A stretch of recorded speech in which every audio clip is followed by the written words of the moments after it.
చూస్ country delight, live better. ఇప్పుడే country delight యాప్ని download చేసుకోండి. మోంతా తుపాను భీకరంగా దూసుకొస్తోంది.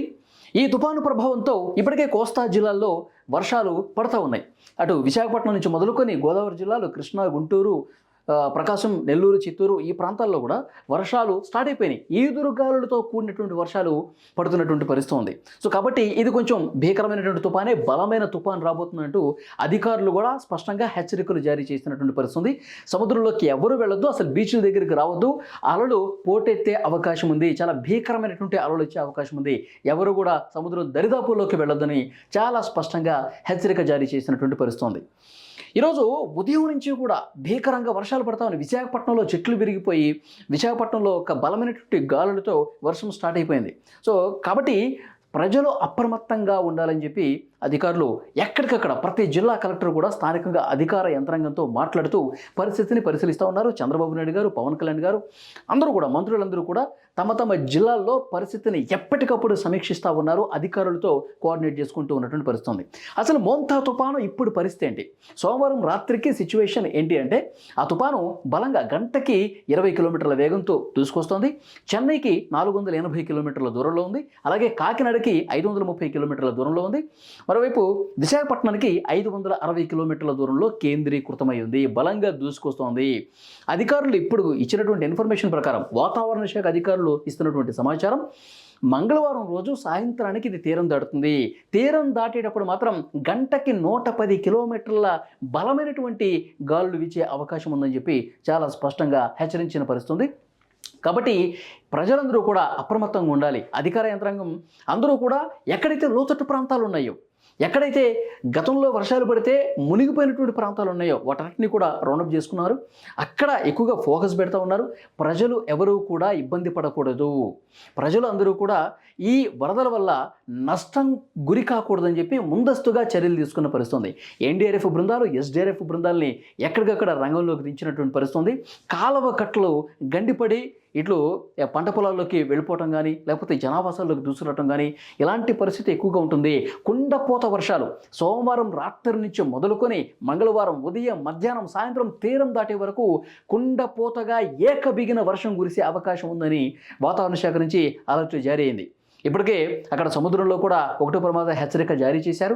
మరొక వైపు గాలుల విషయంలో కూడా చాలా స్పష్టంగా హెచ్చరించింది. భారీగా వర్షం పడే సమయంలో గాలులు కూడా విపరీతంగా ఉంటాయి. కాబట్టి ప్రజలందరూ కూడా అప్రమత్తంగా ఉండాలి, ఎవరు కూడా బయటికి రావద్దని చెప్పి చెప్తున్నటువంటి పరిస్థితి. ఇక్కడ చూసారా, ఈ తుఫాను ఎట్లా దూసుకొస్తుంది, ఏ ప్రాంతాల మీద ఎఫెక్ట్ ఉందో కూడా వాతావరణ శాఖ క్లియర్గా ఒక పిక్చర్ కూడా రిలీజ్ చేసింది. ఇది ఆంధ్రప్రదేశ్కు సంబంధించినటువంటి ఇమేజ్.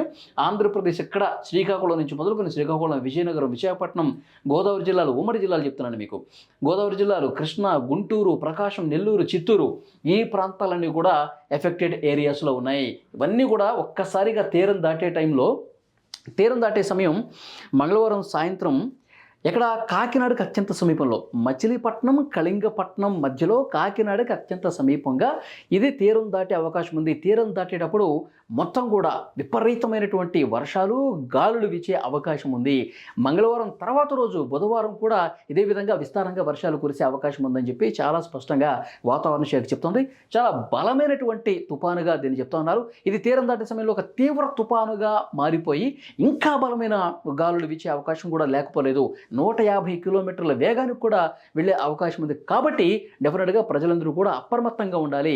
అధికారులు కూడా లోతట్టు ప్రాంతాలకు, ఎక్కడైతే ఈ కోనసీమ జిల్లా కావచ్చు, బాపట్ల కావచ్చు, కృష్ణా కావచ్చు, గోదావరి జిల్లాలు, ఇక్కడ లోతట్టు ప్రాంతాలు పూర్తిగా జలదిగ్బంధం అయితే కొన్నిసార్లు కాలనీలు మునిగిపోయే పరిస్థితి ఉంది. సో అలాంటి చోట ప్రజలు ఇబ్బంది పడకుండా ఉండడం కోసం ముందుగానే వాళ్ళని ఖాళీ చేపిస్తున్నారు. ఇక్కడ తీరం ఉంది కదండి, ఈ తీర ప్రాంతానికి 30 కిలోమీటర్ల రేడియస్లో, 30 కిలోమీటర్ల పరిధిలో ఏవైతే గ్రామాలు ఉంటాయో ఆ గ్రామాల్లో ఉన్నటువంటి లోతట్టు ప్రాంత ప్రజల్ని ఇప్పటికే ఖాళీ చేయించేస్తూ ఉన్నారు. ఎందుకంటే భీకరంగా వర్షం పడుతున్నప్పుడు అక్కడ తీవ్రంగా ప్రభావితానికి గురయ్యేటువంటి గ్రామాలు కాబట్టి, ప్రాంతాలు కాబట్టి వాటిని ముందస్తుగానే ఖాళీ చేపిస్తున్నారు ప్రజల్ని.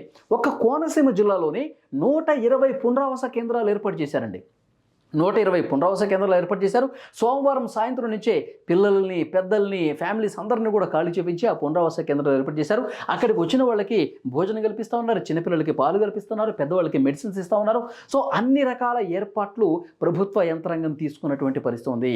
కాబట్టి ఈ మోంతా తుపాను నష్టం ఎక్కువగా కలగజేసే అంచనా ఉంది. కాబట్టి ఎక్కడికక్కడ అధికార యంత్రాంగం వేగంగా ఏర్పాట్లు చేస్తున్నటువంటి పరిస్థితి ఉంది. ఒకవైపు పునరావాస కేంద్రాలు ఏర్పాటు చేయడమే కాదు, వెంటనే ఎస్డీఆర్ఎఫ్, ఎన్డీఆర్ఎఫ్ బృందాలను కూడా రంగంలోకి తీస్తున్నారు. ఎవరైనా సరే వరదలో చిక్కుకుంటే, ఎవరైనా సరే విపరీతంగా వర్షం వచ్చి ఇళ్ళు మునిగిపోయే పరిస్థితి ఉంటే వాళ్ళని కాపాడటం కోసం బృందాలన్నీ కూడా ఎక్కడికక్కడ అలర్ట్ అయినటువంటి పరిస్థితి ఉంది. ఎందుకంటే ఈ గాలులకి చెట్లు విరిగిపడే అవకాశం ఉందండి. తర్వాత కరెంటు పోల్స్ కూడా మొత్తం వంగిపోయే అవకాశం ఉంది, విద్యుత్తుకే అంతరాయం కలిగే అవకాశం ఉంది. సో అలాంటి చోట్ల వెంటనే అక్కడ యుద్ధ ప్రాతిపదికన చర్యలు తీసుకునే దాంట్లో భాగంగా కొన్ని బృందాలు కూడా ఇప్పటికే పనిచేస్తూ ఉన్నారు. అన్ని జిల్లాల కలెక్టర్లు స్థానిక అధికార యంత్రాంగంతో కోఆర్డినేట్ అయ్యి ఎప్పటికప్పుడు పరిస్థితిని పరిశీలిస్తున్నటువంటి పరిస్థితి ఉంది. ఇప్పటి వరకు మనకు అందినటువంటి సమాచారం, వర్షాలు స్టార్ట్ అయిపోయినాయి, ప్రారంభమైపోయింది. ఈ రాత్రికి భీకరంగా వర్షం కురిసే అవకాశం ఉంది. ఇప్పుడు నేను ఇంతకుముందు చెప్పిన జిల్లాలో రేపు ఉదయం నుంచి ఇంకా కుండపోత వర్షాలు, క్లౌడ్ బర్స్ట్ లాగా అతి భారీ వర్షాలు కురిసే అవకాశం ఉంది. కాబట్టి ప్రజలకు చాలా స్పష్టంగా హెచ్చరిక జారీ చేస్తున్నారు. రోడ్ల మీదకి ఎవరు రావద్దు, లోతట్టు ప్రాంత ప్రజలు, అధికారులు గైడ్ చేస్తారు మిమ్మల్ని, వాళ్ళు చెప్పినట్టే వినండి అని చెప్పి చాలా స్పష్టంగా హెచ్చరించినటువంటి పరిస్థితి ఉంది.